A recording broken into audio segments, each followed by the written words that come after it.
પાલનપુરમાં પણ ધોધમાર વરસાદ વરસી રહ્યો છે। પાલનપુરમાં પણ મેઘરાજાની ધમાકેદાર એન્ટ્રી જોવા મળી રહી છે, જ્યાં પાલનપુરમાં 2 ઇંચ વરસાદ નોંધાયો। શહેર પાણીમાં ગરકાવ થઈ ગયું છે, જ્યાં કલેક્ટર કચેરી આગળ વરસાદી પાણી ભરાયા છે। મામલતદાર કચેરી બહાર પણ પાણી ભરાતા અવરજવર ખોરવાઈ છે, તો અરજદારોને ભારે હાલાકીનો સામનો કરવાનો વારો આવ્યો। ત્યાં કચેરી પહોંચવામાં પણ લોકોને મુશ્કેલી થઈ રહી છે। અધિકારીઓ પણ પાણી ભરાવાથી અટવાયા હતા। તો વરસાદે પાલનપુરની ડ્રેનેજ વ્યવસ્થાની પોલ ખોલી દીધી છે।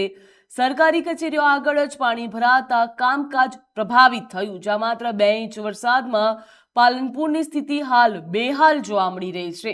કચેરી પરિસરમાં પાણી ભરાતા લોકોમાં રોષ જોવા મળી રહ્યો છે। લોકોને હાલાકી ભોગવવાનો વારો આવ્યો છે, જ્યાં વરસાદી પાણીના ભરાવાથી પાલનપુરમાં જનજીવન પણ પ્રભાવિત થયું છે।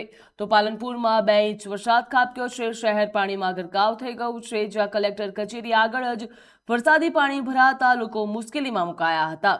તો મામલતદાર કચેરી બહાર પણ પાણી ભરાતા અવરજવર ખોરવાઈ હતી। મહત્વનું કહી શકાય, અરજદારોને ભારે હાલાકી ભોગવવાનો વારો આવ્યો છે। કચેરી પહોંચવામાં લોકોને મુશ્કેલી પડી રહી છે, જ્યાં અધિકારીઓ પણ પાણી ભરાવાથી અટવાયા હતા।